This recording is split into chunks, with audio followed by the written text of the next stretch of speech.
안녕하십니까? 네, 지난 한 주간 성경 강연으로 같이 얼굴 보며 하나님 말씀 배우며 즐겁고 행복한 시간 보냈는데요. 너무 빨리 지나가고 너무 꿈 같은 시간이 지나갔습니다. 하나님 안에서 말씀 안에서 함께 형제자매들과 있는 시간들은 정말 작은 천국 같다라는 생각을 다시 한번 했습니다. 그리고 오늘 또 하나님의 말씀 안에서 남은 생애는 어떻게 살아야 될지, 주님을 저 영원한 천국에서 만나기 전까지 이 세상에서 어떻게 이 행복을 누리며 또 주님과 함께 사랑하며 살아야 될지 배우는 시간이 되었으면 좋겠습니다. 모두 다 마음 열고 하나님의 말씀을 내 마음에 심어서 우리가 함께하는 이 교제, 이 교회가 하나님이 주시는 작은 천국이 또 계속해서 되었으면 좋겠습니다. 그런 마음, 그런 의미에서 다들 마음 열고 계시는 거죠? 네, 마음 활짝 열고 하나님의 말씀 마음에 받는 시간 같이 만들었으면 좋겠습니다. 같이 기도하고 시작하겠습니다.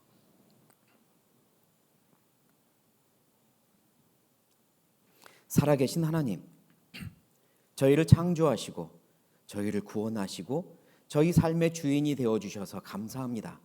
저희 영원한 천국에 소망을 주시고 같은 소망을 가진 형제자매들을 영원한 가족으로 주셔서 감사합니다.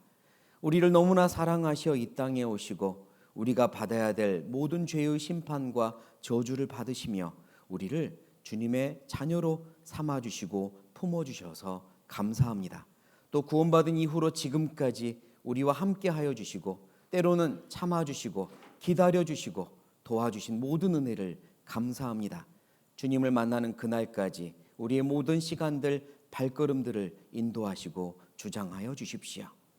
주님을 만날 때 떳떳하고 자랑스럽게 만나 주님 품에 안기는 우리가 되기 원합니다. 그 일을 위하여 오늘을 어떻게 살아야 될지 가르쳐 주십시오. 주님, 우리를 더 많이 변화시켜 주시고 만들어 주시고 사용하여 주십시오. 주님이 우리에게 주신 이 교회 안에서 서로 사랑하고 하나가 되어 주님의 복음을 위하여 힘있게 사는 우리가 되게 도와주십시오. 특별히 이 지역에 교회당을 세워주시고 불러 모아주셨으니 우리 교회를 통해 주님 역사해 주십시오. 주님의 복음을 전해 주십시오. 우리를 안전하게 보호해 주시고 양육하시고 성장시켜 주십시오. 이 안에서 우리가 어떤 위치에서 어떤 모습으로 살아야 될지 더 가르쳐 주십시오. 담임 목사님과 여러 임원들, 모든 형제자매님들 사랑 안에서 연합하게 하시고 하나 되어 주님께 영광을 돌리고 주변의 많은 이들에게 이 사랑 증거하는 교회 되게 도와주십시오. 이 시간 처음부터 끝까지 하나님께 부탁드립니다. 어떻게 살아야 될지 우리 마음판에 하나님의 말씀 심어주시고 그렇게 살 수 있도록 힘과 용기를, 지혜를 허락해 주십시오. 모든 것 주님께 부탁드리며 예수님의 이름으로 감사하며 기도드립니다. 아멘. 네, 한 주간 하나님의 살아계심과 또 하나님이 우리를 얼마나 사랑하셨는지를 배웠는데요. 이 시간 하나님이 우리를 얼마나 사랑하셨는지 또 우리는 어떻게 하나님을 사랑하며 살아야 할 것인지 조금 더 배우기를 원합니다. 우리 요한복음 3장 16절을 찾겠습니다. 요한복음 3장 16절.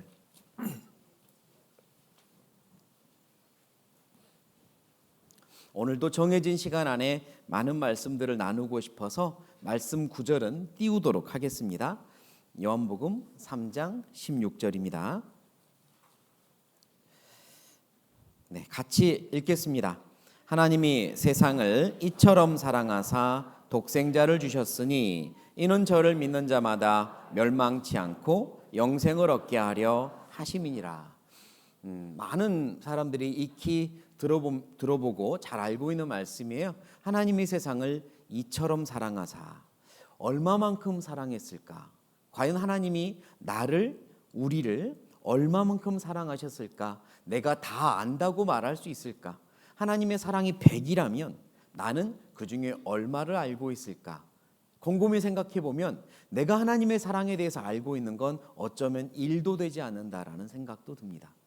하나님이 세상을 이처럼 사랑하사 예수님이 이 땅에 오셔서 내가 받아야 될 죄의 심판과 저주를 받으시고 나를 구원하신 그 사실이 복된 소식 복음인데요. 과연 그걸 내가 깨달았다고 해서 하나님의 사랑을 다 알았다라고 말할 수 있을까?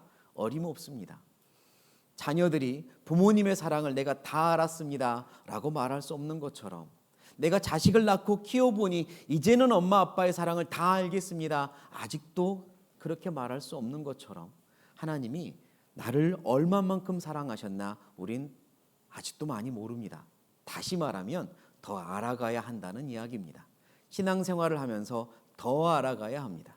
하나님의 첫사랑을 발견하고 하나님과의 사랑을 내가 회복한 이후 신앙생활은 하나님을 향한 사랑이 커져가고 하나님이 나를 얼마나 사랑하시는지 그것도 점점 크게 알아가는 것, 그게 신앙생활의 커다란 핵심 중에 하나입니다. 하나님이 나를 얼마만큼 사랑하셨나 우리는 알아가야 돼요. 그래서 성경은 하나님과 나 사이의 놀라운 사랑 이야기라고 할 수 있습니다. 모든 책은 주제가 있는데요. 어떤 책은 지식 전달이 주제이고, 어떤 책은 로맨스, 러브 스토리가 주제이고, 어떤 책은 추리와 범인을 잡는 이런 사건 사고의 내용이 주제이겠지만 성경은 사랑 이야기입니다. 하나님과 나 사이의 사랑 이야기. 주인공은 하나님과 나인 거죠. 그리고 얼마나 큰 사랑이 이 안에 있나 우리는 더 알아가야 됩니다. 계속 배워가야 됩니다. 매일매일 묵상해야 됩니다. 할 수만 있다면 부탁드리는데 매일매일 하나님의 십자가를 생각하시고 그 밑에서 무릎 꿇고 기도하시기 바랍니다. 주님의 십자가의 사랑이 얼마나 큰지 내 삶에서 잊어버리지 않도록, 골고다에 콱 박힌 예수님의 십자가가 이제는 내 가슴팍에 영혼에 콱 박혀서 흔들리지 않도록 십자가를 늘 기억하고 묵상하고 그 아래서 매일매일 기도하는 삶이시기를 바랍니다. 그러면 그 사랑이 점점 커질 겁니다. 오늘 말씀의 전반부는 예수님이 나를 얼마나 사랑하셨나 조금 더 생각해보고, 그리고 이제 나는 어떻게 살아야 할 것인가 후반부에 같이 다짐해보는 시간을 갖고자 합니다. 하나님은 우리를 이처럼 사랑했습니다. 예수님은 그래서 이 땅에 오신 거죠. 나를 위해, 나를 구원하려고 오셨습니다. 세상에 살다가 떠난 수많은 사람들, 우리가 알지 못하는, 기억하지 못하는 많은 사람들이 역사 속에 살다가 사라졌습니다. 그 많은 사람들 중에 오직 한 분, 예수님은 이 세상에 오실 때 언제 어떻게 죽을 줄 알고 오셨습니다. 세상에 온 어떤 사람도 언제 어떻게 죽을 줄 알고 온 사람 한 명도 없습니다. 그리고 예수님은 처음 이 세상에 올 때부터 그 죽음을 위하여 왔습니다. 하루하루를 사는 것도 그 죽음을 준비하며 살았습니다. 살기 위해 산 게 아니라 죽기 위해 사신 거예요. 나를 위해 죽음을 위하여 오셨고 나를 위해 사신 겁니다. 오직 예수님만 죽음을 위해 사셨어요. 마가복음 10장 45절 같이 읽어보겠습니다. 인자에 온 것은 섬김을 받으려 함이 아니라 도리어 섬기려 하고 자기 목숨을 많은 사람의 대속물로 주려 함이니라. 예수님은 처음부터 목숨을 주려고 오셨습니다. 대속물이란 속죄 제사법의 제물, 대신 죽는 제물로 오신 거죠. 처음부터 그러려고 오셨어요. 처음부터 그분의 인생은 나를 위해 초점을 맞추고 살았습니다. 예수님은 그렇게 살아내신 거죠. 태국에서 있었던 일입니다. 한 성경학자가, 말씀을 전하는 전도자가 이제 상담을 합니다. 그런데 이 피상담자는 동물을 사랑하고 동물을 고치는 수의사, 의사였어요. 그런데 말씀을 쭉 배우다가 하나님께서 당신을 위해 이 땅에 오셨습니다. 그분이 예수님입니다. 당신을 구원하려고 하나님이 이 땅에 오신 겁니다. 이걸 배우는데 잠깐만요, 목사님. 제가 그 부분이 이해가 안 됩니다. 그런 거예요.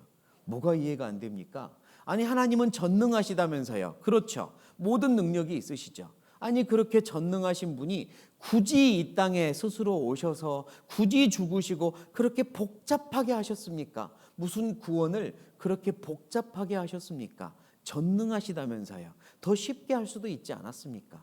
저는 왜 하나님이 이 땅에 굳이 오셔야 했는지 그게 이해가 안 됩니다. 그런 거예요. 그리고 다음에 다시 배우겠습니다라고 헤어집니다. 돌아가는 길에서요, 한 개 한 마리를 발견합니다. 개가 기어가는데 보니까 정상이 아닌 것 같아요. 많이 아파 보입니다. 앞다리 두 개로 몸을 끌고 다닙니다. 허리가 무너지고 뒷다리 두 개를 사용할 수가 없어서 끌고 다니는 개를 발견합니다. 이렇게 끌고 다니는 개를 발견했어요. 아파 보이죠?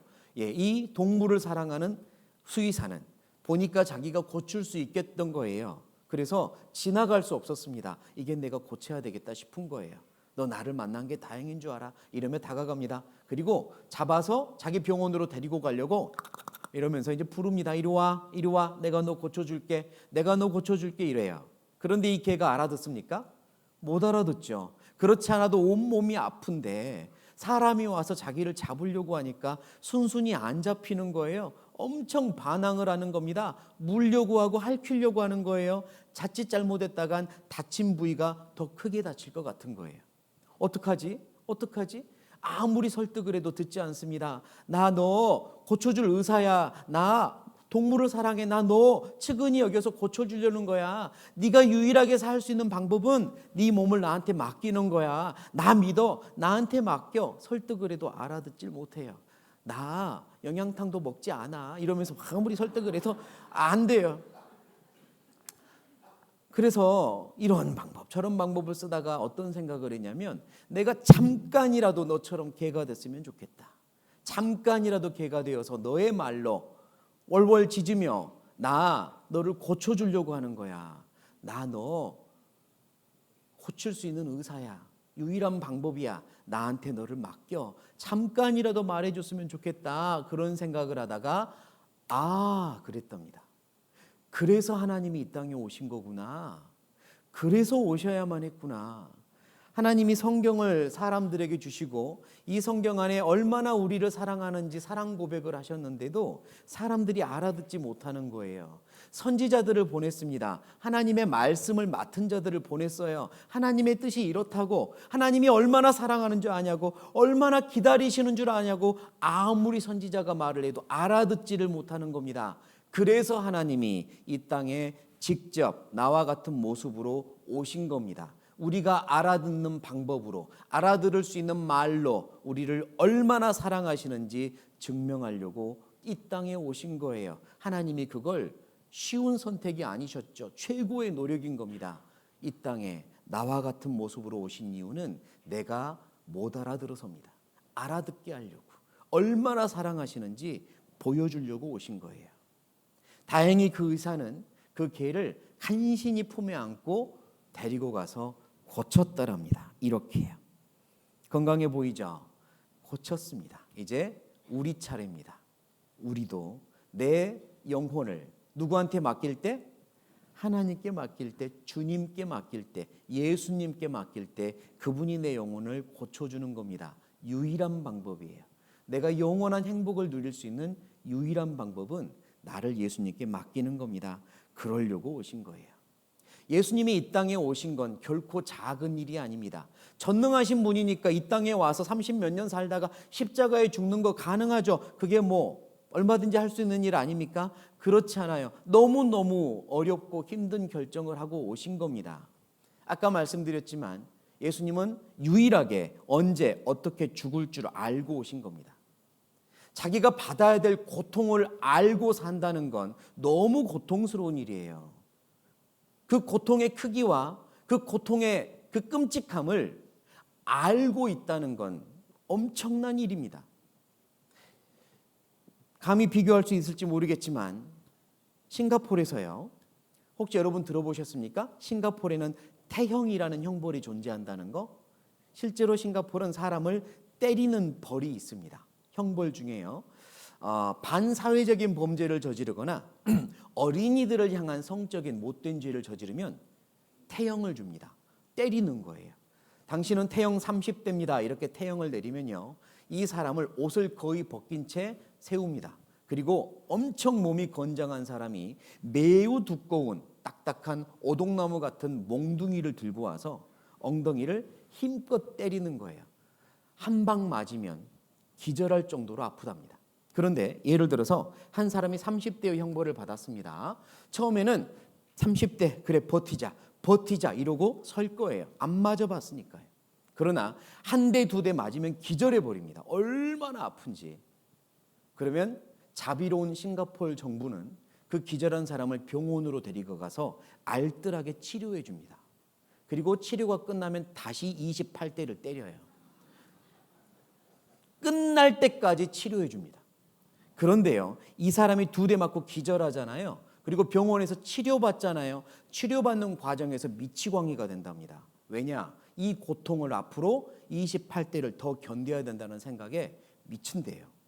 처음에 30대 처음 맞기 전에는 맞아보지 뭐 이렇게 생각해요. 왜? 안 맞아봤으니까. 고통을 모르니까요. 그런데 고통을 경험했잖아요. 이젠 끔찍한 겁니다. 그걸 기다리는 하루하루가 끔찍한 거예요.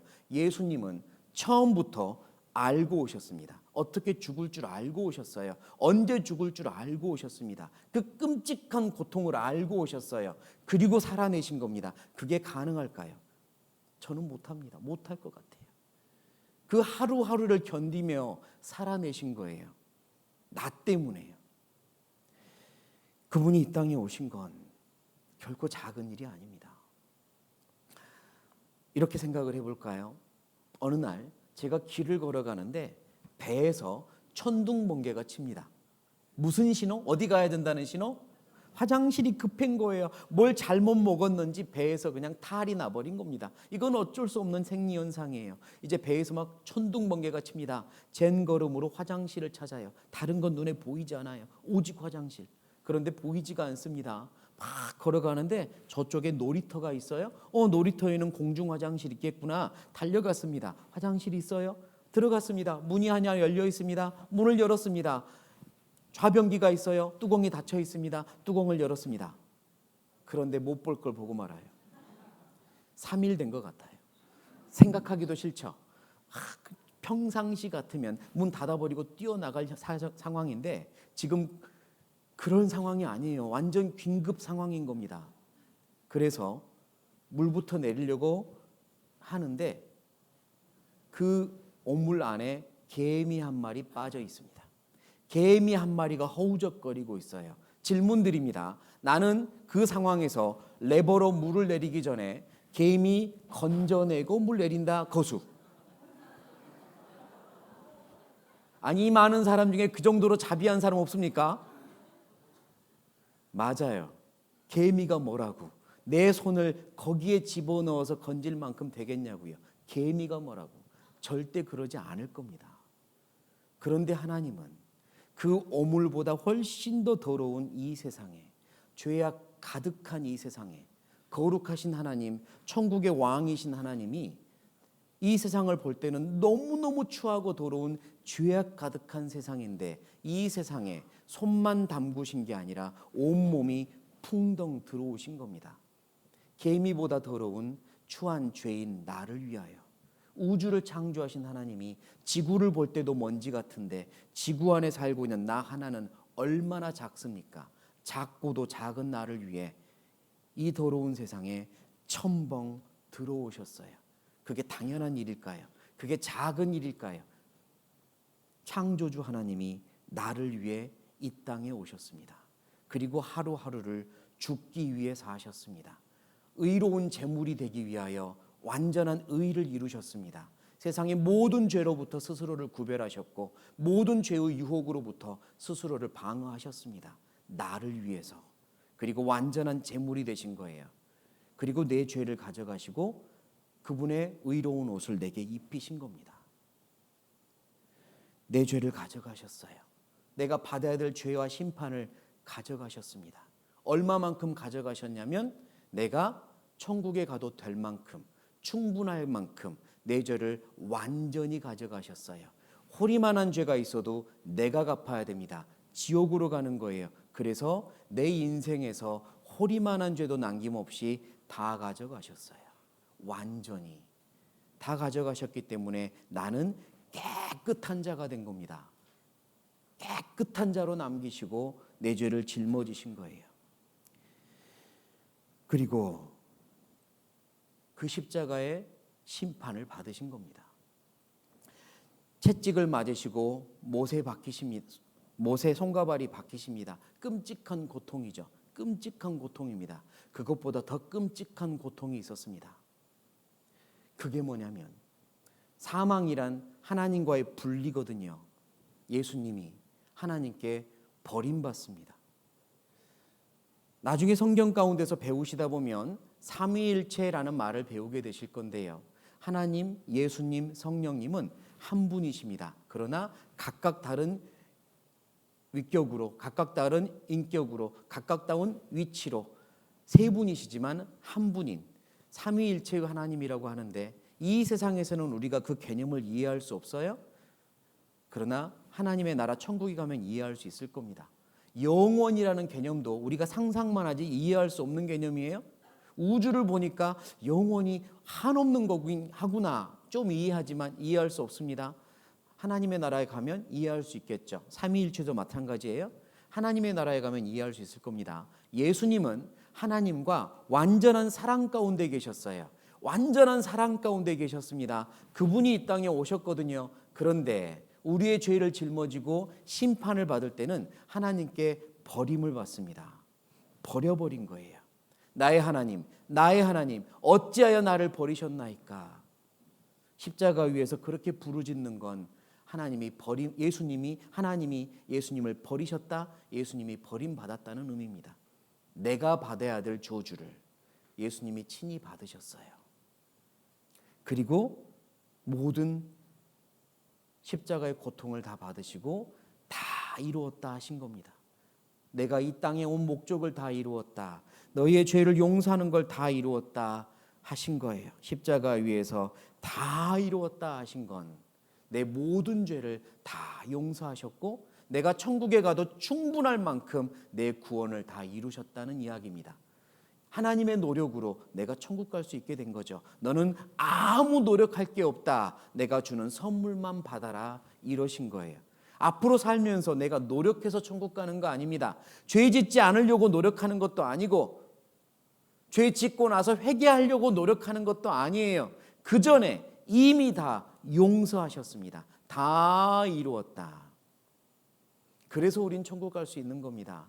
그 사랑이 너무 커서, 그 사랑에 너무 감격해서 이제 죄 짓지 않고 살려고 내 삶을 정하는 거지, 지옥 갈까 봐 죄 짓지 않는 게 아니에요. 지옥 갈 죄가 없습니다. 다 갚으셨어요. 다 용서하셨습니다. 그래서 이렇게 말씀하세요. 보옵소서. 같이 읽겠습니다.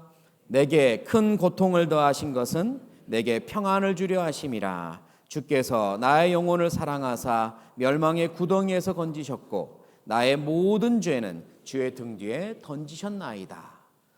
주께서 내게 큰 고통을 더하신 것은 내게 평안을 주려 하심이라. 하나님이 주고 싶은 영원한 평안을 주기 위하여 내가 사는 동안 내 인생에 간섭하셨습니다.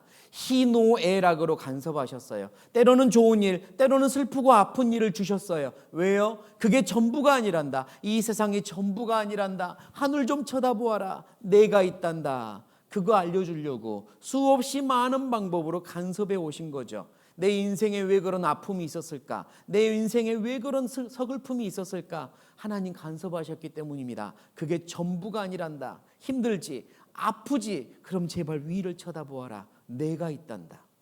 위로부터 오는 위로를 주기 위해 내게 간섭하신 거예요. 평안을 주려고요. 내게 평안을 주려 하심이라. 나의 영혼을 사랑하사 이 땅에 오셨고 나의 영혼을 사랑하사 나를 위해 죽으십니다. 나의 어떤 죄는? 모든 죄는. 이 모든 죄에 무엇이 들어갑니까? 내가 지금까지 지은 과거의 죄가 들어가고 내가 앞으로 지을 죄는 들어가나요? 안 들어가나요? 들어가요. 영원 위에 계신 하나님은 내 과거, 현재, 미래까지 한 번에 다 보시는 분입니다. 그분이 가져가신 죄는 내 영원한 죄를 가져가셨어요. 과거부터 미래까지 다 가져가셨습니다. 내 모든 죄를 짊어지셨고 주의 등 뒤에 던지셨나이다 그랬습니다. 제가요 군 생활을 할 때 장교로 있었다고 말씀을 드렸죠. 어느 날 제 직속 후임이 제 직속 이제 부하라고 해야 되나요? 부사관이 있었는데요. 신임 하사가 있었습니다. 신임 하사가 어느 날 밖에 나가서 친구들과 술 마시다가 싸움이 붙었어요. 민간인과 싸운 겁니다. 다행히 그게 헌병대에서 먼저 이첩을 받았고 헌병대에서 수사를 해야 되는데 제가 이제 그 상관이니까 저에게 조사하라고 맡겼어요. 저랑 꽤 친밀했거든요, 헌병대가. 그래서 저한테 조사하라는 거예요. 그래서 그 하사를 불렀습니다. 왜 그랬어? 죄송합니다. 사유서 써와. 그래서 이 친구가요 어떻게 해서 이런 일이 벌어졌는지 자초지종을 쫙 써왔어요. 내용은 거의 반성문입니다. 잘못했습니다. 정말 잘못했습니다. 한 번만 선처해 주세요. 이런 내용이었어요. 장기 이제 군인이 되고 싶어서 들어왔기 때문에 여기서 만약에 잘못되면 승진이 안 돼요. 승진이. 그러니까 얼마나 본인도 초조하겠어요. 그가 쓴 반성문을 이렇게 읽어보니까 너무 이렇게 막 잘못했습니다. 내용이 너무 진실로 느껴져요. 안 됐어요. 잠깐 실수한 것 때문에 앞으로 미래를 망치면 안 되잖아요. 그래서 제가 큰 결단을 합니다. 그래서 보고 고개 그겨가지고 탁 뒤로 던지고 멋진 척하고 있었습니다. 근데 이 친구가 가만히 있는 거예요. 뭐라고 말을 해야 되는데. 그래서 들어가 그랬습니다. 그랬더니 죄송합니다. 한 번만 봐주세요. 죄송합니다. 이러는 거예요. 야, 내가 뒤로 던졌잖아. 그랬더니 뭐라 한 줄 아세요? 다시 써오라는 거 아니에요? 다시 써오라는 거 아니에요? 나는 멋지게 뒤로 던졌건만 이해한 거예요? 오해한 거예요? 오해했습니다. 오해한 거예요. 자기 생각으로 오해를 한 거예요. 그러니까 불안한 거죠. 저는 왜 뒤로 던졌냐면 이건 내가 처리하겠다. 이건 내가 알아서 할게. 너 없던 걸로 해줄게. 안심의 이 의미였거든요. 근데 내가 다시 쏘라는 줄 알고 불안해가지고 용서를 구하는 겁니다. 그 뜻이 아니라고. 이건 내가 알아서 할게. 들어가. 그런 겁니다. 다시 이 말씀을 보세요. 주께서 나의 영혼을 사랑하사 멸망의 구덩이에서 건지셨고 나의 어떤 죄는 모든 죄는 언제부터? 태어나서부터 언제까지? 죽을 때까지. 피곤할 수도 있으니까 한번 따라해 보실래요? 자, 두 손 한번 이렇게 모으세요. 좋습니다. 태어나서부터 죽을 때까지 모든 죄를 던지셨나이다. 태어나서 죽을 때까지 모든 죄를 뒤로 던진 거예요. 무슨 의미냐면 오해하지 마세요. 하나님이 해결하겠다는 의미니까. 네가 알아서 해라는 의미가 아니에요. 단 하나도 남김없이 주님이 해결하셨어요. 하나님과 나 사이에 죄 있습니까? 없습니까? 없어요. 주님이 다 해결했어요. 다 이루었다. 다 해결했다는 말입니다. 너와 나 사이에 죄 있다 없다? 없다. 호리만한 죄도 없다. 그러니 천국 갑니까? 지옥 갑니까? 그래서 천국 가는 거예요. 내 죄를 완전히 해결하셨습니다. 이렇게 여러 가지 방법으로 설명하는데도 마음이 불안해요. 왜 그럴까? 참 희한합니다. 자기 생각이 가득해서 그럴 수 있어요. 예수님이 십자가에 돌아가실 때 예수님 옆에는 2명의 강도가 있었습니다. 3명이 십자가에 죽어요. 그날. 근데 예수님은 우리 죄 때문에 달리셨고요. 옆에 있는 2명의 강도는 자기들 죄 때문에 처형당하는 겁니다. 십자가에 달려 죽을 정도니 얼마나 죄가 많은 죄인이었을까 상상할 수 있죠. 이 2명 양쪽의 십자가에 달리는 강도들이 처음에는 예수님에 대해서 잘 모르다가 한 명이 예수님의 기도하는 말들을 들으며 저분이 정말 메시아구나 라는 걸 깨닫습니다. 아버지, 저들을 용서하옵소서. 저들이 하는 일을 알지 못합니다 라고 기도하는 예수님의 기도를 보며 깨달았을 겁니다. 그리고 옆에 있는 강도 한 명이 염치 없지만 예수님께 부탁을 하는 거예요. 예수님, 당신의 나라 가실 때 저를 기억해 주세요. 이렇게요. 예수여, 당신의 나라에 임하실 때 나를 생각하소서. 저 좀 같이 가게 해주시면 안 됩니까? 저 좀 생각해 주세요. 너무 염치 없지만 예수님께 자기의 영혼도 부탁합니다. 그랬더니 예수님이 이렇게 말씀하세요. 같이 읽겠습니다. 내가 진실로 진실로 네게 이르노니 오늘 네가 나와 함께 하나님의 나라 낙원에 있으리라 약속을 주신 거예요. 질문 드립니다. 지금 이 강도는 천국에 있을까요? 지옥에 있을까요? 봤습니까? 안 봤는데 어떻게 알죠? 무엇 때문에? 예수님의 약속 때문에. 예수님의 약속 때문에 우리 믿는 겁니다. 이 강도도 천국 같다고. 참 희한하죠. 강도에게 주신 약속은 믿어요. 그래, 그 강도는 천국 같구나. 예수님이 약속을 주셨네. 그런데 자기에게 준 약속은 안 믿어요. 끝까지 안 믿어요. 내가 아무리 죄가 많아도 이 강도보단 죄가 적을 거예요. 십자가에 죽은 이 강도 얼마나 죄 많은 강도입니까? 그리고 내가 강도보다 죄가 많다 하더라도 예수님은 죄인 중에 괴수인 나를 위해 오신 거예요. 내 죄를 가져가신 겁니다. 그리고 나에게도 약속을 주셨어요. 강도에게 준 약속을 믿을 정도면 내게 준 약속도 믿어야죠. 내게 준 약속입니다. 같이 읽겠습니다. 내가 진실로 진실로 너희에게 이르노니 내 말을 듣고 또 나 보내신 이를 믿는 자는 영생을 얻었고 심판에 이르지 아니하나니 사망에서 생명으로 옮겼느니라. 영생을 어쨌답니까? 얻었고 앞으로 주겠다는 의미가 아니죠. 내가 이미 이루었으니 너는 받아라, 가져가라 그런 겁니다. 영생은 선물입니다. 받으셨습니까? 네, 감사합니다 하고 받으면 내 거예요. 심판에 이르지 아니하나니 약속을 주셨습니다. 지옥 심판 앞으로 있습니까? 없습니까? 없어요. 심판이 없어요. 왜? 예수님이 내가 받아야 될 심판을 다 먼저 미리 받으셨거든요. 심판 없습니다. 앞으로 어떤 죄를 지어도 그 죄보다 하나님의 사랑이 더 큽니다. 어떤 죄를 지어도 다 용서하셨어요.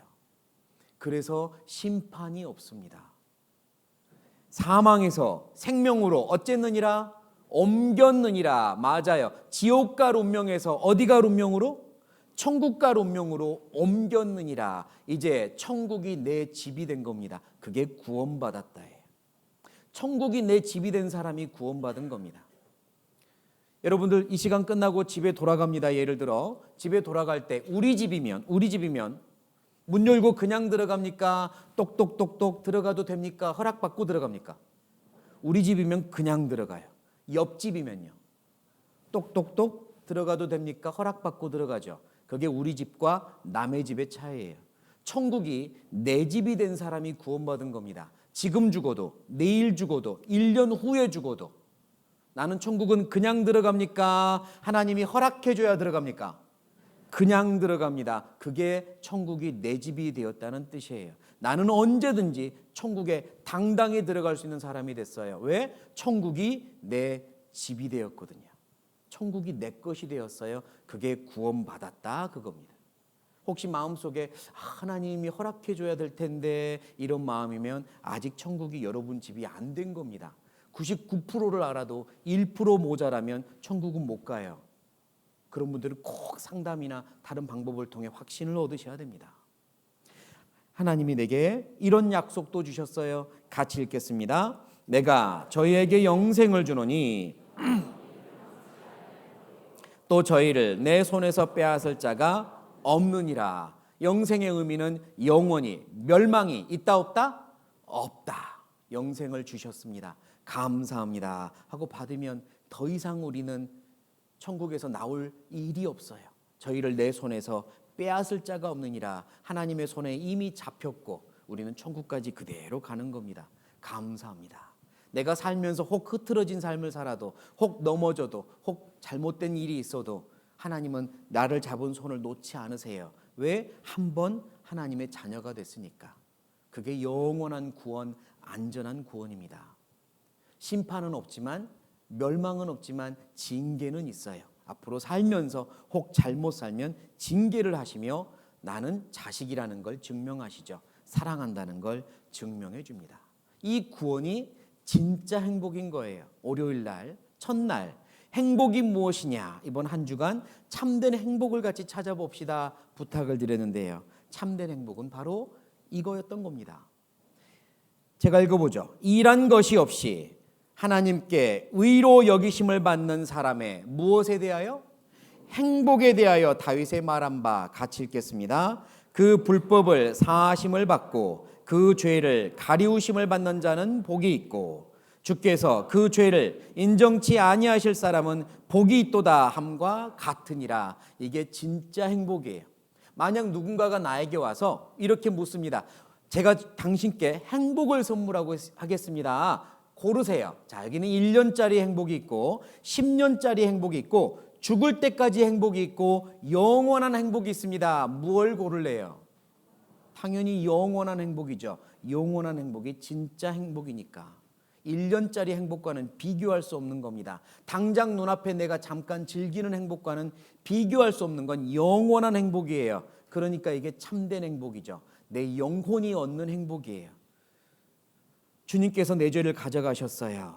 그리고 나에게는 의의 옷을 입혀줬습니다. 너는 이제 의인이다, 죄인이다? 의인이다.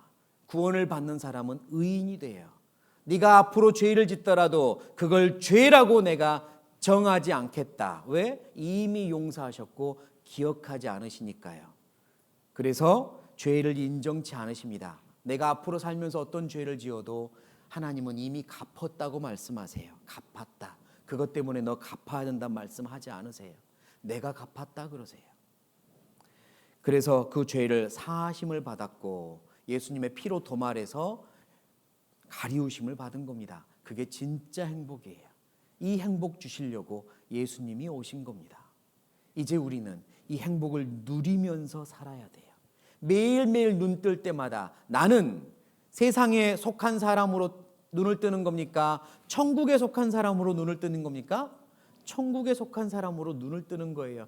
그게 얼마나 기쁘고 행복한 일입니까? 잊지 마세요. 그 행복이 사라지지 마세요. 아침에 눈을 뜰 때마다 나는 천국에 속한 사람으로 눈 뜨는구나. 하나님의 아들로 자녀로 눈 뜨는구나. 그리고 하루를 사는 겁니다. 천국을 향해 사는 거예요. 예수님은 죽음을 향하여 하루하루 사셨지만 우리는 천국을 향하여 하루하루 사는 겁니다. 그게 행복을 누리는 방법이에요. 그 행복이 뺏기지 말기 바랍니다. 예수님은 죽고 부활하셨어요. 그리고 제자들에게 나타났죠. 두려움에 떨고 있는 제자들, 이제 우리 어떻게 해야 되는 거야? 알 수 없는, 방향을 모르는 제자들에게 나타났어요. 그리고 그 제자들에게 나타나 제일 먼저 하신 말씀이 있었죠. 뭐였습니까? 노란 부분 같이 읽겠습니다. 너희에게 평강이 있을지어다. 이 말씀을 그렇게 하고 싶었던 거예요. 제자들과 함께 살아가는 3년여 정도도요, 제자들에게 이 말씀을 너무 하고 싶었던 거예요. 너희에게 영원한 평강이 있을지어다. 그런데 아직은 할 수 없었죠. 그들을 위해 죽어주지 않으셨으니까. 죽고 부활하신 예수님, 제자들을 만나자마자 이 말부터 합니다. 배고프지, 피곤하지, 어떻게 힘들었지, 이 말이 아니에요. 제일 먼저 하신 말씀, 너희에게 평강이 있을지어다. 얼마나 이 말을 하고 싶었으면 이제 내가 이루었다 이러며 영원한 평강이 있을지어다 주신 겁니다. 다시 말해 예수님이 죽고 부활하신 이유는 모두에게 이 영원한 행복, 영원한 평강을 주려고 죽고 부활하신 거죠. 이제 하나님과 나 사이에 평안이 생깁니다. 사랑의 관계가 생긴 거예요. 천국에 갈 수 있는 확신이 생긴 거죠. 그런데 살다가 내가 죄를 짓고 자백하지 않고 계속 반복을 하면 내 마음속에 하나님과의 사랑의 관계가 깨집니다. 사랑이 깨져요. 그러면 제일 먼저 흔들리고 없어지는 게 평강입니다. 평강이 깨져요. 여러분, 평강이 깨지는 걸 작게 여기지 마세요. 마음속에 일어나는 일이니까 작다고 여기지 마세요. 몸이 꼭 아파야 징계고 재산이 손해봐야 징계고 어려움이 생겨야 징계라고 생각하지 마세요. 평강이 깨졌다는 건 예수님이 죽기까지 해서 주신 선물을 내가 뺏겼다는 거니까 엄청난 징계인 겁니다. 평강이 깨진 건 큰 징계인 거예요. 그때 회복하셔요. 하나님, 제 마음에 평강이 깨졌습니다. 하나님, 죄송합니다. 그 평강 계속 유지하고 누리며 살아야죠. 그래야 누군가 다른 이들에게도 이거를 선물로 전해줄 수 있는 거잖아요. 평강 유지하세요. 아침 저녁으로 기도하며 내 마음의 평강이 사라지지 않도록 자신을 늘 돌아보세요. 하나님과의 사랑의 관계를 늘 회복하세요. 예수님께서 제일 먼저 하신 말씀은 너희에게 평강이 있을지어다입니다. 그렇다면 예수님이 제자들에게 제일 먼저 듣고 싶은 말이 있었습니다. 하고 싶은 말은 평강이 있을지어다. 듣고 싶은 말씀이 있었어요. 무엇일까요? 제자들에게 그 말이 너무 듣고 싶은데 글쎄 이 제자들이 그 말을 하지 않아요. 하지 않습니다. 그래서 할 수 없이 예수님이 찾아가서 질문을 합니다. 첫 번째 질문을 했죠. 그 질문에 대답이 듣고 싶은 거예요. 그 대답이 너무 듣고 싶으니까 질문을 한 거예요. 그럼 우리가 알 수 있겠네요. 제일 먼저 듣고 싶었던 말은 제일 먼저 하셨던 질문을 보면 알아요. 어떤 질문을 하셨죠? 노란 부분 같이 읽겠습니다. 네가 나를 사랑하느냐? 이 질문을 제일 먼저 하세요. 시몬 베드로에게 이르시되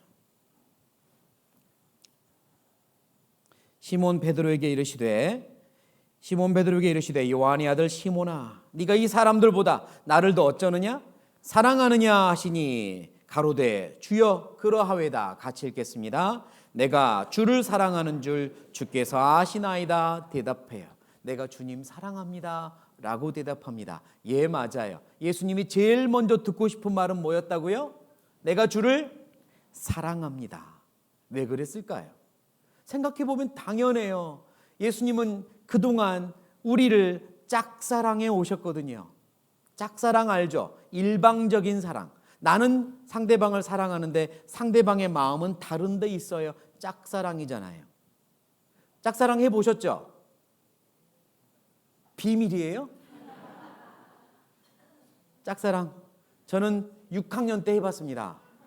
6학년 때 한 여자아이를 좋아했는데 이 여자아이는 다른 남자아이를 좋아하는 게 눈에 보이더라고요. 그 앞에서 잘 보여보려고 별수를 다 써도 안 되더라고요. 얼마나 아픈지요. 저 그때 인생 다 알아버렸습니다.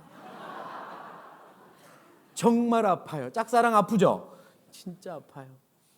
그런데 하나님이 나를 짝사랑해 오신 겁니다. 나만 보셨어요. 나만 사랑하셨어요. 그런데 내 마음은 다른 데 있었죠. 많은 것들을 사랑하고 마음 뺏기고 하나님이 원치 않는 방향으로 내 삶을 살아왔어요. 그러다가 구원받았다는 게 뭡니까? 그분의 사랑을 내가 받아들인 거예요. 그분의 사랑을 내가 받아들이고 그분의 선물을 받아들인 거예요. 감사합니다. 그때 우리는 하나님과 사랑의 관계가 시작된 거죠. 짝사랑을 그렇게 해오다가 내가 사랑을 받아들였으니 이제 예수님이 내게 듣고 싶은 말이 뭐예요? 저도 예수님 사랑해요. 그 말이 얼마나 듣고 싶겠어요. 그래서 예수님 물어본 겁니다. 네가 나를 사랑하느냐? 우리에게도 물어보세요. 네가 나를 어쩌느냐? 사랑하느냐? 그때 우리는 뭐라고 대답해야 됩니까? 예, 제가 주님 사랑합니다. 매일매일 우리의 대답이 되어야 할 겁니다. 가장 듣고 싶은 말이 그거니까요. 신앙생활이란 뭘까? 저는 신앙생활을 이렇게 정의 내리고 싶습니다. 신앙생활이란 주님을 사랑하며 사는 생활이다. 그게 신앙생활의 본질입니다. 말씀을 많이 읽고 배우고 기도를 많이 하고 교회 생활 열심히 하고 봉사 열심히 하고 그것도 신앙생활의 모습들이지만 그 중심에 주님을 사랑하는 게 없으면 그 다른 것들은 허물어지기 쉽습니다. 주님을 사랑하며 사는 게 신앙생활이에요. 매일매일 주님을 사랑하는 사랑이 커져야 합니다. 그러려면 주님이 나를 얼마나 사랑하셨는지 그것도 점점 더 크게 알아가야 하는 거고요. 따라해 보시죠. 신앙생활은 주님을 사랑하는 생활이다. 맞아요. 예수님이 베드로에게 네가 나를 사랑하느냐 3번이나 물으십니다. 3번이나 예 제가 주님을 사랑합니다 대답하니까 그 다음에 하신 말씀이 나를 따르라 그랬어요.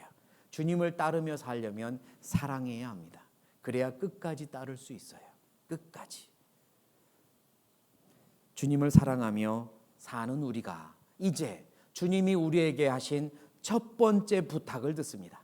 첫 번째 부탁이 있어요. 그게 뭘까? 첫 번째 부탁은 이겁니다. 6글자입니다. 같이 읽겠습니다. 내 안에 거하라. 이게 첫 번째 부탁이에요. 주님 사랑한다 하면서 첫 번째 부탁도 들어주지 않으면 무엇로 증명할 겁니까? 내가 주님 사랑한다고. 첫 번째 부탁이 내 안에 거하랍니다. 요한복음 15장 3절 4절에 이렇게 말씀하세요. 너희는 내가 일러준 말로 이미 어쨌으니? 깨끗하였으니. 이게 무슨 말입니까? 구원받았다는 이야기죠. 깨끗해졌다는 말은 의인이 되었다. 죄인이 깨끗한 의인이 되었다는 말이죠. 이 말씀은 오직 거듭난 그리스도인에게 주신 말씀입니다. 내 자녀가 되었으니 그 말이에요. 하나님의 자녀는 오직 깨끗한 그리스도인만 자녀가 되는 거죠. 그리고 그때 성령님이 내 안에 오신 겁니다. 왜? 내 안이 깨끗해졌으니까, 의인이 됐으니까. 성령님은 의인 속에 들어오세요. 죄인 속에 못 들어가시죠. 구원받지 않은 사람이 아무리 기도를 하고 아무리 방언이 터지고 성령을 받았다 체험을 해도 안 들어오십니다. 왜요? 죄인이니까요. 의인일 때 들어오시는 겁니다. 깨끗해져야 들어오시는 거예요. 구원받을 때 성령님이 들어오십니다. 깨끗해졌으니, 구원받았으니. 자, 여기 보세요. 이미 깨끗하였으니 바로 뭐라고 부탁하십니까? 내 안에 거하라. 첫 번째 부탁입니다. 구원받은 그리스도인에게 첫 번째 부탁이에요. 내 안에 거하라. 그리고 이유를 밝히시죠. 나도 너희 안에 거하리라. 가지가 포도나무에 붙어 있지 아니하면 저절로 과실을 맺을 수 없음 같이 너희도 내 안에 있지 아니하면 그러하리라. 너희가 내 안에 있으면 열매를 주렁주렁 맺힐 것이다. 이 말입니다. 나는 너를 통해 하고 싶은 일이 많단다. 너에게 많은 계획들이 있단다. 이 세상을 살아가는 동안 함께 한번 해보자꾸나. 열매 한번 맺어보자꾸나. 그러려면 어떻게 해야 되는 줄 아느냐? 튼튼한 나무에 가지가 붙어 있으면 열매가 맺히는 것처럼 너는 나에게 붙어 있어라. 그게 내 안에 거하는 거다. 이 말씀이죠. 예수님 안에 거해야 열매 맺는 겁니다. 열매 맺어야 하나님을 사랑하는 증거가 되는 거죠. 제가 사진 한 장 보여드릴게요. 매의 눈으로 숫자 세는 겁니다. 숫자를 빨리 세세요. 사진 보여드립니다. 세세요. 자, 질문. 나무 몇 그루 있던가요? 대답 못하는 분은 뭘 센 겁니까 지금? 다시 세세요. 나무 몇 그루예요? 나무 몇 그루? 나무 한 그루에 포도송이가 5,000송이 열렸습니다. 우리나라에서 일어난 일이에요. 일반적으로 열리는 포도송이의 100배가 열린 겁니다. 100배가. 튼튼한 나무에 가지가 붙어 있으면 열매도 주렁주렁 열려요. 비결이 뭘까? 뉴스에 나왔습니다. 보시죠. 땅에서 포도나무 한 그루에 무려 4,500송이의 포도가 주렁주렁 열렸습니다. 친환경 농법으로 이룬 결실이어서 더 놀랍고 화제가 되고 있습니다. 박연선 기자가 다녀왔습니다. 검정색의 농익은 포도가 주렁주렁 달렸습니다. 뻗어나온 포도나무 줄기의 길이는 무려 40m. 거대한 비닐하우스를 가득 채운 무성한 포도줄기를 따라가면 단 한 그루의 나무로 이어집니다. 14년 전 심은 이 포도나무 한 그루에만 4,500송이가 달렸습니다. 일반적인 포도나무보다 100배나 많은 송이가 맺힌 겁니다. 한 1m 떨어져서 물을 줘요. 또 시들거리면 더 멀리 물을 주고 해서 이 나무가 갖고 있는 유전 능력을 뿌리가 나와서 너희들이 물을 먹어라. 내가 갖다 주지 않겠다. 어려서부터 그렇게 교육을 시켜가지고 교육의 힘이었습니다. 네, 이 포도나무 교육을 했더니 야 이렇게 나무를 심어놓고요 물을 주는데 처음에는 나무 바로 주변으로 물을 동그랗게 준 거죠. 뿌리가 물을 흡수하니까 시간 지나니까 1m 멀리로 동그랗게 물을 준 겁니다. 그러니까 이 뿌리가 물을 마시려면 어떻게 해야 돼요? 뻗어야 돼요. 계속 뻗게 해서 물을 마시죠. 또 시간 지나니까 이번에도 또 1m 밖에다가 물을 주네요. 더 뻗으라고. 뿌리가 쫙 뻗으니까요. 보이지 않는 뿌리가 튼튼하니까 위에서 나무가 줄기도 튼튼하게 자라고 열매 맺는 겁니다. 맞아요. 줄기는요. 튼튼한 나무에 붙어 있어야 돼요. 그러면 열매를 맺습니다. 예수님 말씀하십니다. 너희는 내게 붙어 있어라 그랬죠. 내 안에 거하라 그랬습니다. 예수님이 보이면 어떻게든 예수님께 붙어 있을 텐데 예수님이 보이지 않잖아요. 어떻게 해야 되는 걸까요? 그래서 성경에는 이렇게 말씀합니다. 예수님이 하신 말씀, 내 몸이 있다고. 예수님의 몸이 있다고 하세요. 맞아요. 예수님은 머리시고 몸이 있어요. 몸이 하는 일은 머리의 생각을 이루는 겁니다. 머리가 개이면 몸은 개의 뜻을 이루고요. 머리가 닭이면 몸은 닭의 뜻을 이루는 거죠. 머리가 예수님이면 몸은 예수님의 뜻을 이루는 겁니다. 그 예수님의 뜻을 이루는 몸이 뭐냐? 두 글자로 따라하십니다. 교회. 교회라는 겁니다. 골로새서 1장 18절 같이 읽겠습니다. 그는 몸인 교회의 머리라. 교회는 몸이고 주님은 머리가 되는 겁니다. 또 만물을 그 발 아래 복종하게 하시고 그를 예수님을 만물 위에 교회의 머리로 주셨느니라. 교회는 그의 몸이니 그랬습니다. 교회는 예수님의 몸입니다. 예수님은 머리시죠. 교회를 통해 예수님이 역사하는 거예요. 교회의 머리는 결코 십자가가 아닙니다. 십자가가 교회의 머리 아니에요. 예수님이 교회의 머리입니다. 마치 이런 그림이 맞을 거예요. 예수님이 머리고 모든 거듭난 그리스도인들이 몸의 지체를 이루고 몸을 이루는 거예요. 이게 교회입니다. 교회란 거듭난 그리스도인 구원받은 형제자매들이 연합하는 곳, 그게 교회입니다. 내 안에 있으라. 그게 무슨 말이에요? 교회 안에 있으라는 이야기입니다. 가지가 나무에 붙어 있는 것처럼 교회 안에 있으라는 거예요. 그래야 열매 맺습니다. 살아있는 교회, 튼튼한 교회에 붙어 있으세요. 그래야 내 삶을 통해 열매 맺습니다. 내 안에 거하라. 그건 주님을 사랑하는 사람들에게 부탁하신 첫 번째 부탁, 첫 번째 명령이에요. 그것도 지키지 않으면서 하나님 사랑합니다 라고 말하시면 안 되죠. 교회 안에 거하십시오. 교회 생활을 오랫동안 하신 분들이 있을 겁니다. 교회 생활의 열매가 뭘까? 교회 생활의 첫 번째 열매는요, 머리가 바뀌는 게 첫 번째 열매가 되어야 합니다. 왜냐하면 교회의 머리가 주님이니까. 내가 교회 안에 있으면 머리가 바뀌어야 돼요. 내 머리가 잘려나가고 어떤 분이 내 머리가 되는 거죠? 주님, 예수님이 내 머리가 되는 거예요. 그런데 교회 생활을 오래 하는 형제자매님들이 머리가 여전히 자기예요. 자기 생각대로, 자기 계획대로 살아요. 기도를 할 때도요. 주님, 제가 계획한 건 이거고요. 제가 원하는 건 이건데요. 도와주세요 그럽니다. 그게 무슨 의미입니까? 내 계획에 주님이 맞추세요잖아요. 내가 머리라는 뜻입니다. 주님의 뜻이 뭡니까? 주님이 원하시는 게 뭡니까? 제게 가르쳐 주세요. 그렇게 하도록 하겠습니다. 이게 머리가 주님이라는 뜻이죠. 기도부터 바꾸세요. 내 뜻대로 마옵시고 아버지 뜻대로 하옵소서. 교회 안에서 교회의 뜻에 맞춰가는 게 머리가 바뀌는 겁니다. 내가 원하는 것, 내가 계획하는 것, 내가 좋아하는 것이 점점점 사라지고 주님이 원하시는 것, 주님이 계획하는 것들이 내 소원이 되는 게 첫 번째 열매라고요. 교회 생활의 첫 번째 열매. 머리가 없으면요, 몸만은 아무것도 할 수 없습니다. 그렇지 않겠습니까? 교회당, 큰 교회당이 있고 아는 사람들 많이 있고 나랑 친분이 있는 사람들이 많이 있어도 머리가 주님이 아니면 내가 그곳에 있으면 나 역시 방향 없이 사는 그냥 그런 삶을 살게 되는 거예요. 몸만 있으면 안 돼요. 머리가 주님이어야지. 그리고 거듭난 그리스도인들이 몸을 이루는 곳이 교회입니다. 제가 영상 하나 보여드릴게요. 닭인데요. 닭은 좀 희한한 섭리가, 신비한 어떤 능력이 있는 게 닭인데요. 닭의 목을 탁 자르잖아요. 목을 쳐서 죽이려고 목을 자르잖아요.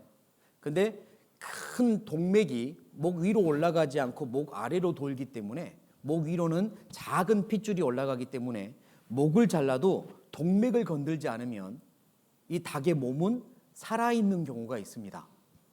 혹시 그런 거 보셨습니까? 목을 잘랐는데 몸이 살아있어요. 그럼 그건 이제 그 몸은 닭입니까? 아닙니까? 목이 없는데. 영상 하나 보여드릴게요. 닭입니다.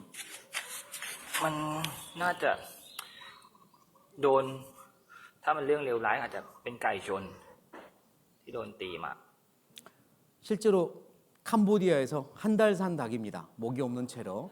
자, 이거 닭이라고 부를까요, 말까요? 머리가 없으니까 방향을 알아요, 몰라요?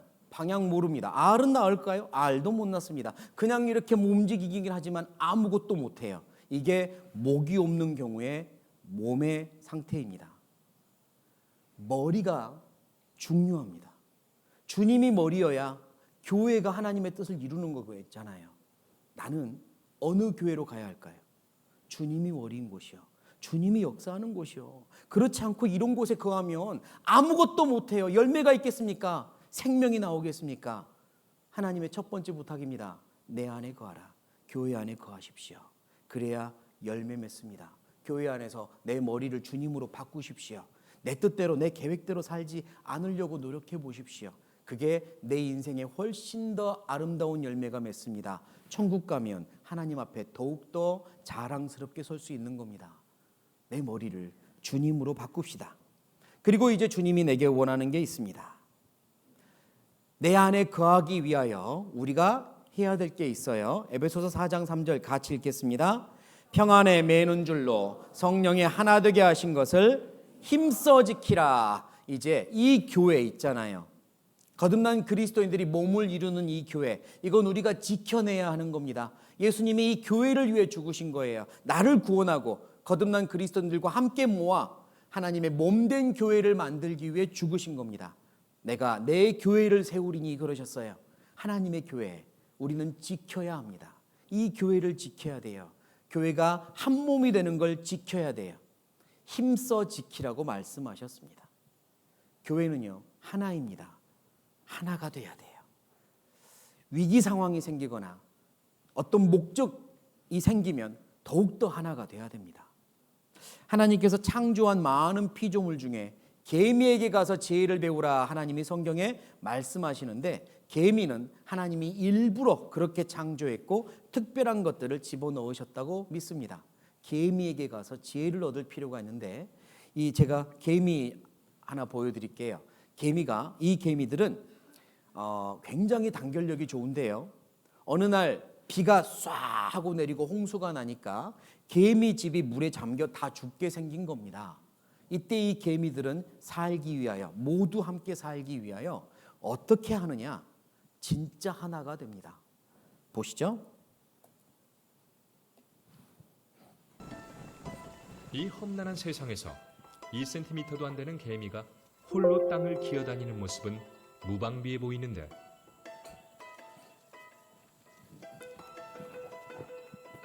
녀석은 혼자가 아닙니다. 이 마디 개미에게는 함께 싸울 동료가 많은데 녀석의 뒤에는 50만 마리의 군단이 버티고 있죠.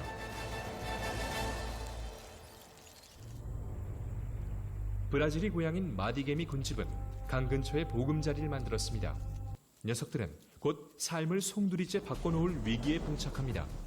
폭풍우가 몰아치고 강물이 불어나기 시작하면서 녀석들의 보금자리와 여왕개미가 위험에 처한 것이죠. 자, 이제 어떻게 될까요? 계속 보겠습니다. 인간에게는 잠시 지나가는 비일 뿐이지만 마디개미들에게는 목숨을 위협하는 무시무시한 폭풍이죠. 여왕개미와 귀중한 유충들을 구하지 못하면 군집 전체가 무너지고 말기 때문입니다.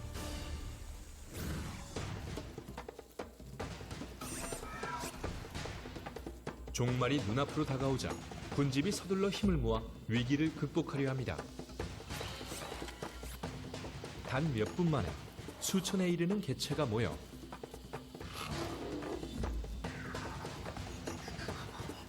정교하고 거대한 구명뗏목의 대형을 이룹니다. 녀석들은 서로 맞물린 몸 사이에 기포를 가두고 마른 대지에 도달할 때까지 항해합니다. 이 여정은 수개월이 걸릴 수도 있는데 물가에 닿을 때까지 이 대형을 유지해야 합니다. 마른 땅에 도착하면 녀석들은 뗏목 대형을 해체하고 먹이로 힘을 비축합니다. 멋있죠? 예, 그 위기가 닥치니까요.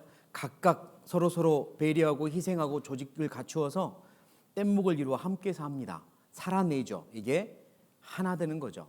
평안에 매는 줄로 성령의 하나 되게 하신 것을 힘써 지키라.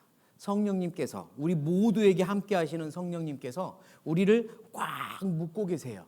이거에 흩어지거나 느슨해지면 안 되는 겁니다. 우리는 이 교회가 하나 되게 해야 돼요. 더 힘써야 됩니다. 각자 할 일들이 다 있어요. 그리고 더욱더 힘 있는 교회가 되어 주님의 일을, 주님의 몸의 일을 하는 겁니다. 그래서 힘써 지키기 위하여 3가지 방법을 제시하고자 합니다. 우리가 함께 이 교회를 더욱더 하나님께 쓰임받는 교회로 세워나가야 하니까. 첫 번째입니다. 제가 읽겠습니다. 각자의 위치와 역할을 인정하고 뭘 지킨다? 자기 위치를 지킨다. 이게 첫 번째입니다. 모든 거듭난 그리스도인들에겐 위치가 있습니다. 몸에 소속되기 때문에 성경은 지체라고 말씀하는데 각각에게 위치가 있습니다. 그리고 각각의 위치가 있고 역할이 있습니다. 역할이 있기 때문에 영향력도 있죠. 모든 분들은 위치와 역할과 영향력이 있어요. 그걸 서로 알아주고 인정해주고 존중해줘야 합니다. 내 위치도 알아야 돼요. 그리고 그걸 서로 지켜줘야 합니다. 그래야 하나가 돼요. 아까 개미들처럼. 고린도전서 12장은 이렇게 말씀합니다. 만일 온 몸이 눈이면 듣는 곳은 어디며 온 몸이 듣는 곳이면 냄새 맡는 곳은 어디뇨? 그러나 이제 같이 읽겠습니다. 하나님이 그 원하시는 대로 지체를 각각 몸에 두셨으니. 맞아요. 몸도 지체가 각각 다르고 역할이 달라요. 영향력도 각각 다르죠. 그것처럼 교회의 형제자매들, 모든 형제자매들도 위치가 있고 역할이 있고 영향력이 있는 겁니다. 내 위치는 어딜까 잘 파악하고 내 위치를 잘 지키며 다른 분들의 위치와 역할을 존중해 주는 것, 그게 하나 되는 비결인 겁니다. 각각 할 수 있는 일이 있고 또 각각 어려운 일들도 있어요. 그거 다 인정해 주는 거예요. 예수님이 태어나서 청년 시절까지 직업이 있었습니다. 무엇이었죠? 목수였습니다. 예수님은 목수였죠. 옛날 시대의 목수들은 이런 연장통을 가지고 다녔어요. 연장통이 있죠. 그 안에는 다양한 연장들이 있습니다. 이 중에 서로 역할이 같은 게 있나요? 없어요. 각각의 연장들은 다른 역할을 합니다. 이 안에 만약 사포 알죠? 사포가 있다면 다른 연장들을 쓱싹쓱싹 밀어낼 거예요. 아프죠? 저리 꺼져 이럴까요? 아니에요. 각각 필요한 겁니다. 줄자도 있습니다. 재고 다녀요.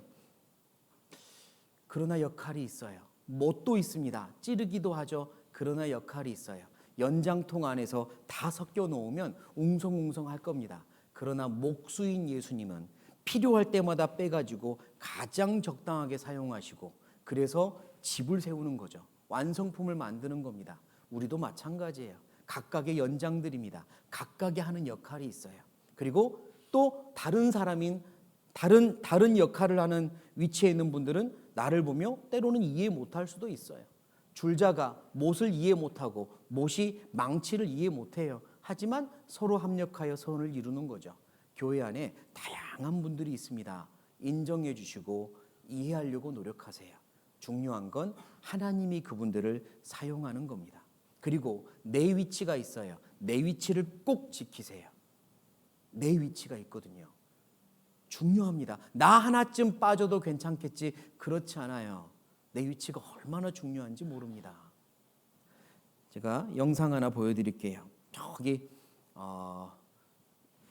다른 나라에서 초등학생들 줄다리기를 하는데요. 줄다리기를 하는데 한쪽 팀이 빨간 옷 입은 팀이 이제 금방 지게 생겼습니다. 저요. 끌려가고 있어요. 그런데 한 아이, 마지막 남은 한 아이에게 주목하시기 바랍니다.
멋있죠? 네, 작은 아이지만 자기 위치를 끝까지 지키는 모습은 진짜 멋있는 모습 같아요.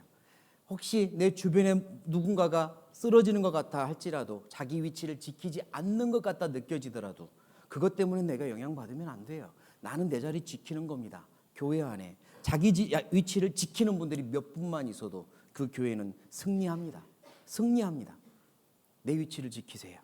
각각 다른 역할들이 있고 위치가 있으니까 판단하거나 왜 저래라고 비난하지 마세요. 하나님이 그분들을 그대로 사용하십니다.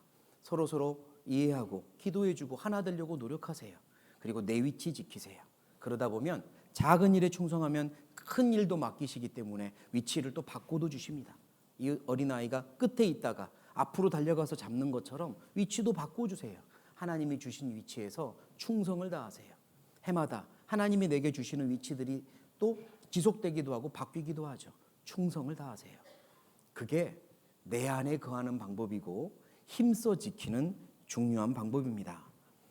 말씀을 읽겠습니다. 몸 가운데서 분쟁이 없고 노란 부분 같이 읽죠. 오직 여러 지체가 서로 같이하여 돌아보게 하셨으니 서로 돌아보셔야 됩니다. 만일 한 지체가 고통을 받으면 모든 지체도 함께 고통을 받고 한 지체가 영광을 얻으면 모든 지체도 함께 즐거워하나니 너희는 그리스도의 몸이요 지체의 각 부분이라. 주님의 몸된 교회 안에서 각각의 여러 가지 위치를 지키는 사람들이에요. 서로 존귀히 여기셔야 됩니다. 하나님이 피로 사신 분들이고 그분들이 겉으로 보이기에는 어쩔지 모르지만 나보다 나은 자라고 늘 생각하십시오. 나보다 나은 자다. 그렇게 서로 존중하시는 게 힘써 하나됨을 지키는 비결입니다. 두 번째 방법 같이 읽겠습니다. 머리 대신 하나님의 결정에 순종한다. 교회의 머리는 누구시라고요? 하나님 주님입니다. 교회의 머리는 주님이에요. 나의 머리도 주님이죠. 주님의 뜻 알죠? 주님 세 글자로 바꾸면 주인님이라는 뜻이에요. 주인 주자거든요. 그냥 부르는 호칭이 아니에요. 마음 담아 불러야 돼요. 주인님 이렇게. 어떤 호칭은요 그냥 불러도 되는 호칭이 있어요. 아저씨, 아줌마, 선생님 뭐 이런 거 있죠. 그냥 부르는 호칭도 있죠. 어떤 호칭은요 자격이 없으면 불러서는 안 되는 호칭, 자격이 없으면 부를 수도 없는 호칭도 있어요. 그게 뭐가 있죠? 자격이 없으면 부를 수 없는 호칭. 자, 옆 사람 보시면 시키는 대로 불러보세요. 엄마 합니다. 엄마.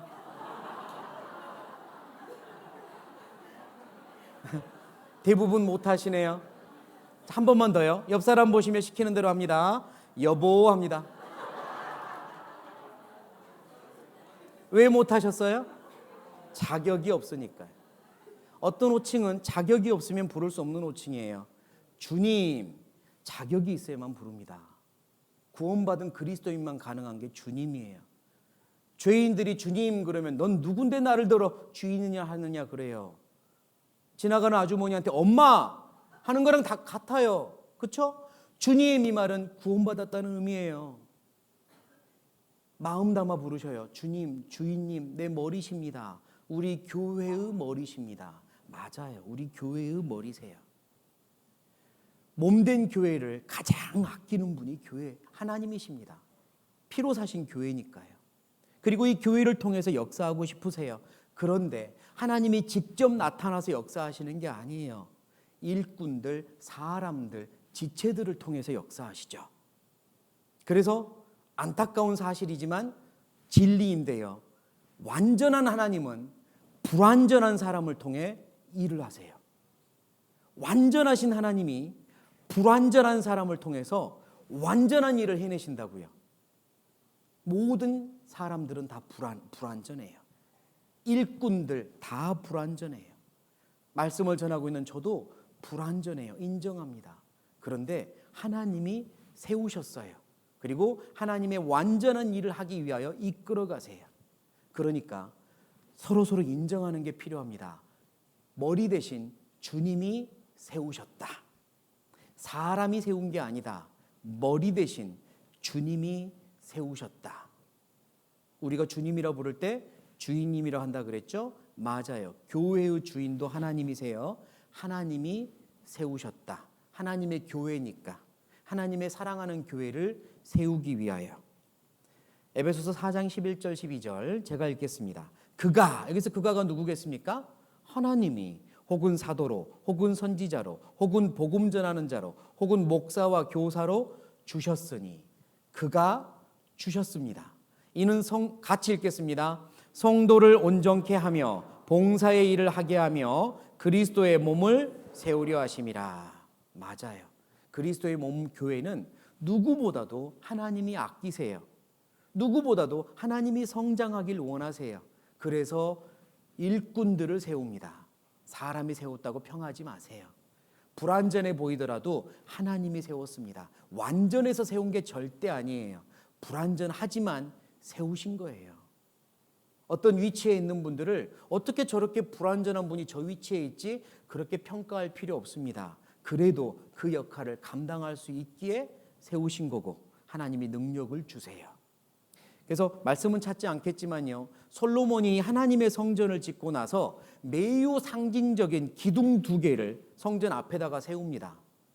그 기둥 2개의 이름이 따라해 보겠습니다. 야긴, 보아스 2개예요. 이 기둥은요, 성전을 받치는 기둥 아니에요.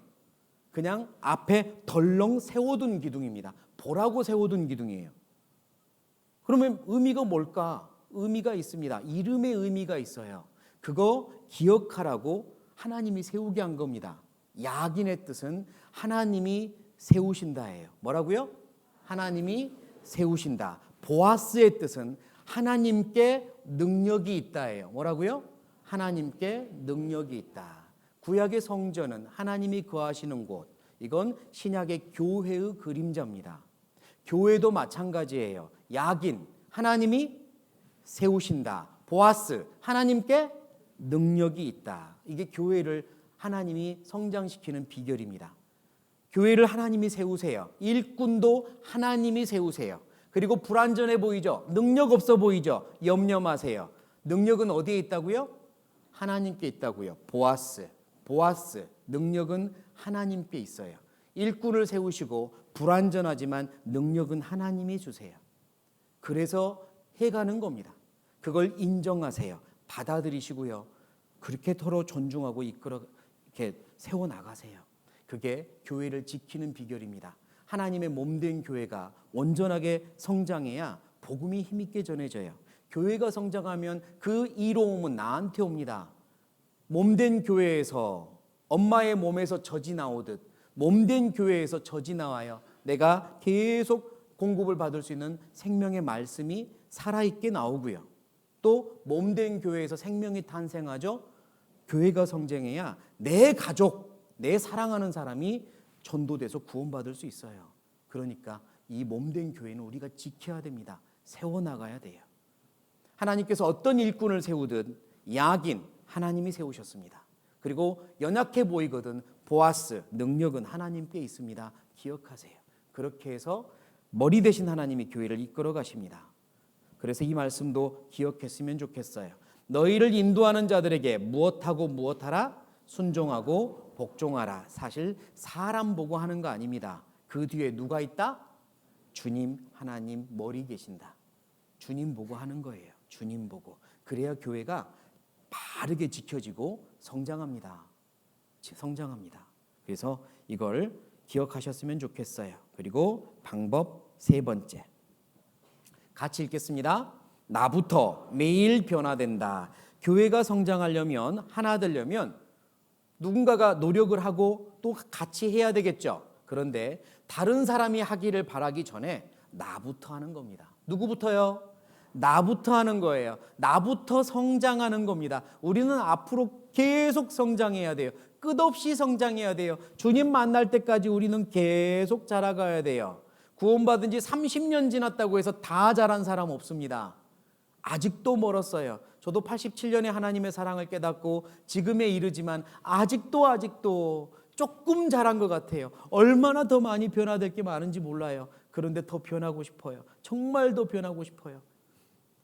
더 성장해야 됩니다. 나부터요. 다른 사람부터가 아니라 나부터. 이걸 꼭 기억하세요.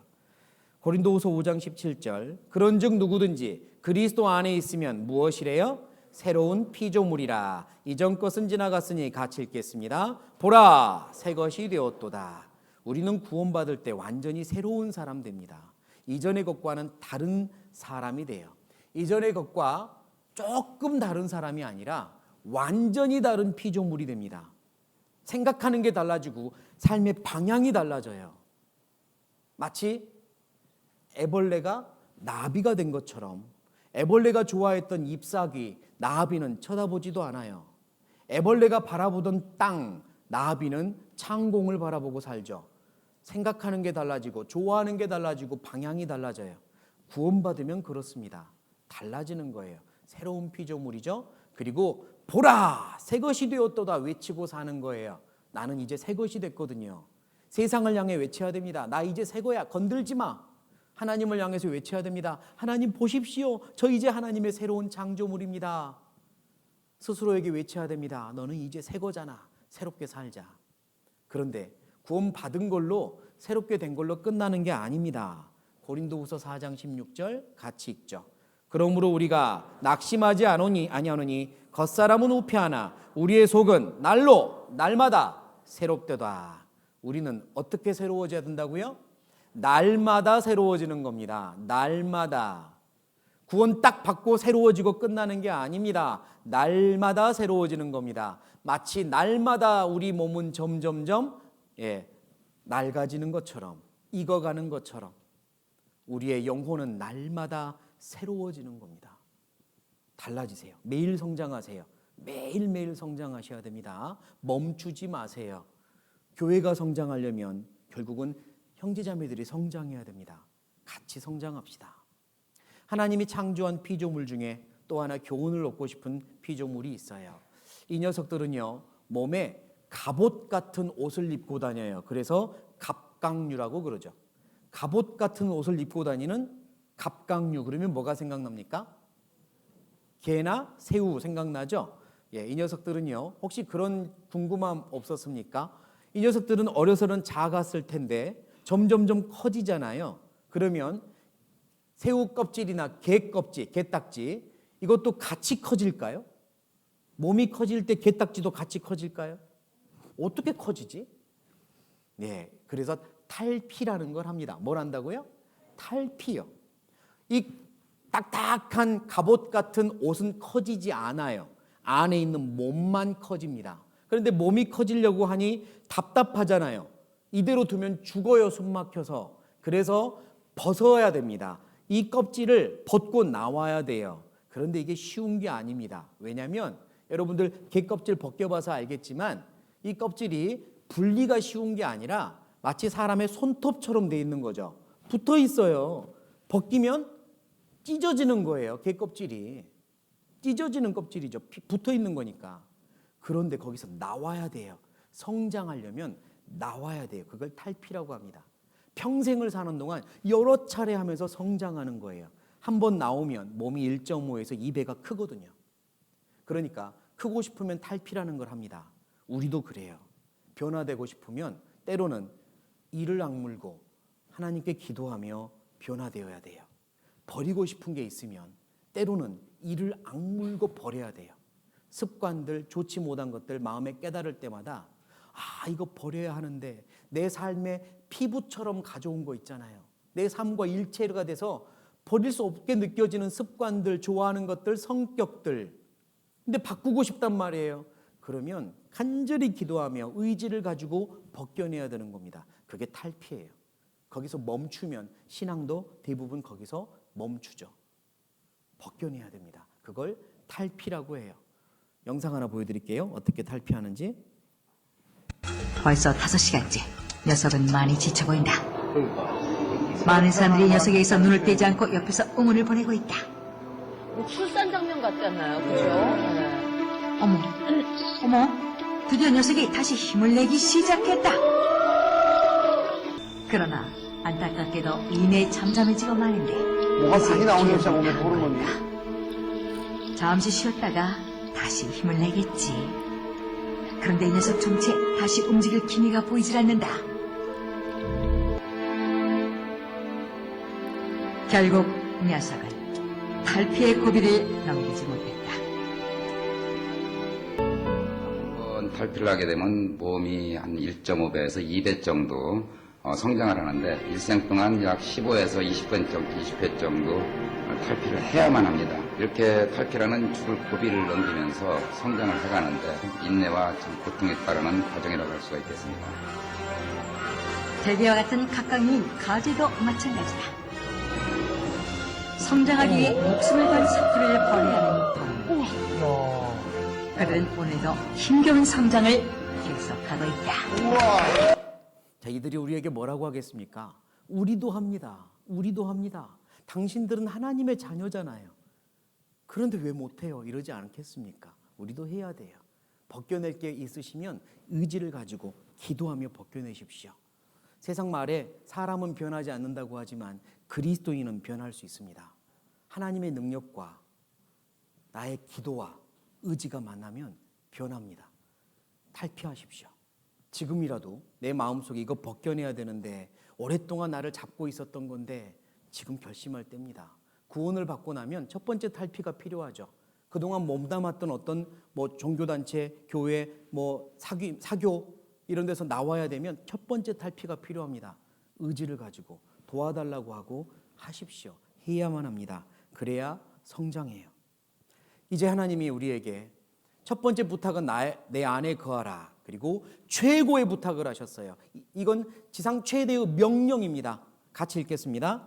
만민에게 복음을 전파하라. 이건 우리가 살아가는 사명이기도 해요. 같이 읽겠습니다. 또 가라사대 너희는 온 천하에 다니며 만민에게 복음을 전파하라. 복음을 전파하기 위해서 교회가 성장해야 되고 나는 그 안에 붙어 있어야 되는 겁니다. 그리고 복음이 전해지려면 꼭 기억해야 될 하나의 비결이 있는데요. 원칙이 있는데요. 내가 진실로 진실로 너희에게 이르노니 한 알의 밀이 땅에 떨어져 죽지 아니하면 한 알 그대로 있고, 같이 읽겠습니다. 죽으면 많은 열매를 맺느니라. 이건 생명 탄생의 법칙입니다. 죽으면 열매가 맺어요. 희생해야 열매가 따릅니다. 희생을 통해 생명은 계속 탄생합니다. 복음을 전하려면 희생할 줄 알아야 돼요. 예수님이 십자가에서 참된 희생의 본을 보이셨고 내 앞서간 그리스도인들이 많은 수고와 희생을 해서 나까지 구원받은 겁니다. 이제 우리도 성장하면서 내 사랑하는 사람들에게 복음을 전하려면 나도 희생할 줄 알아야 돼요. 아무 희생 없이 거저 복음 전해지지 않습니다. 그리고 내가 주님을 위해 복음을 위해 하고 있는 수고와 희생은 절대 크다고 말할 수 없어요.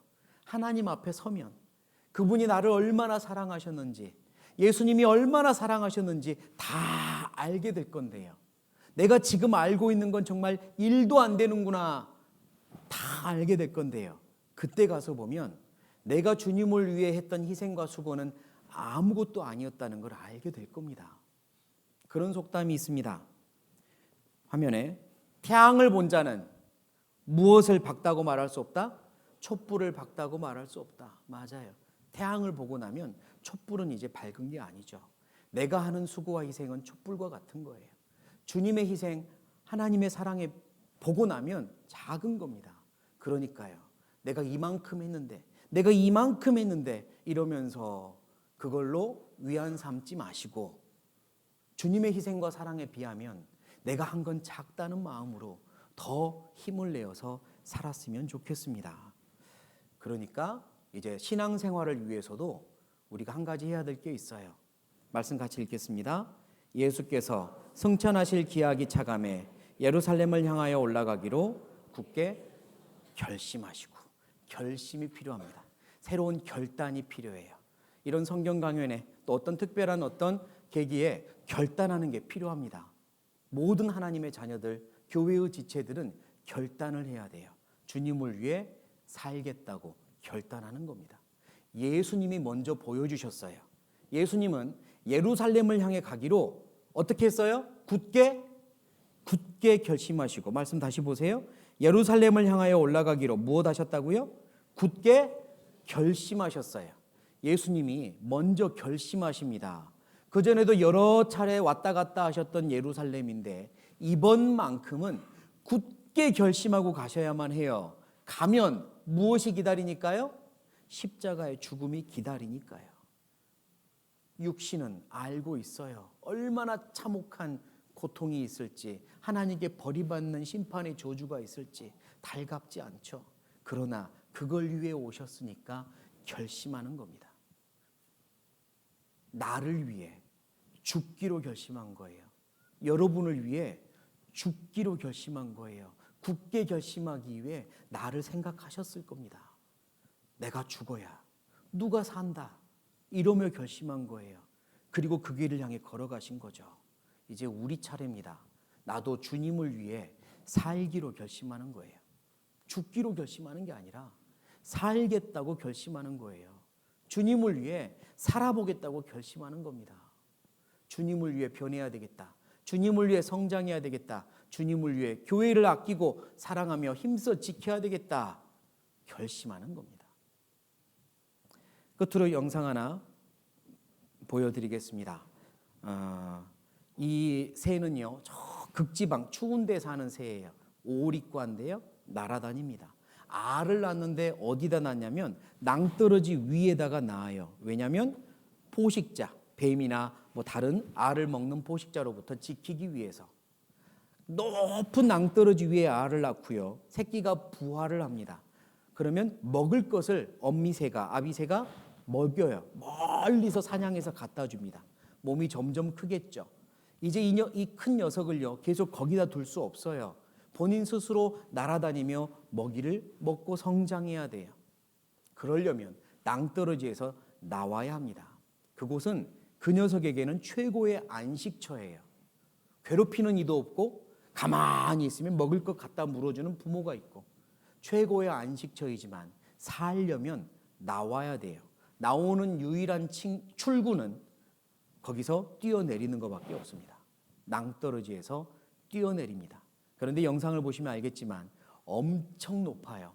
지금 상상하는 것보다 더 높아요. 거기서 이 녀석이 뛰어내립니다. 막 파닥거리며 뛰어내려요. 부모는 밑에서 뛰어내리라고 하고요. 이게 결심이 필요합니다. 내가 생각하는 안전지대에서, 내가 안주하고 있는 이곳에서 새로운 무언가를 하려면 결심이 필요해요. 확장되고 성장하려면 나와야 되거든요. 이 녀석을 통해서 교훈을 얻었으면 좋겠습니다. 엄마가 뛰어내리라고 부릅니다.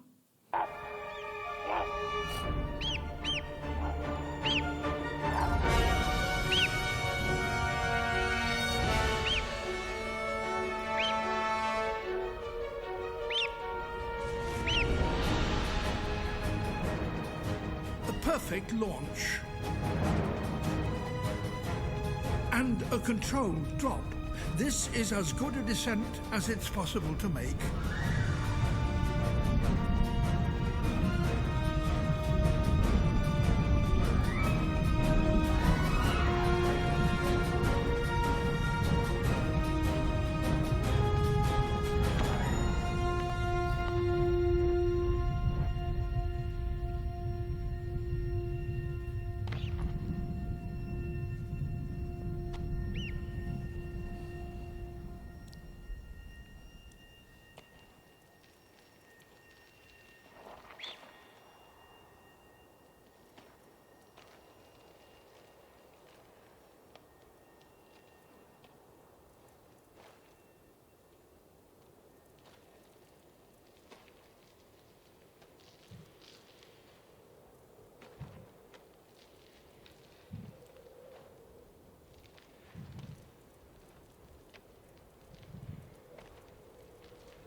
Its parents are there to meet it.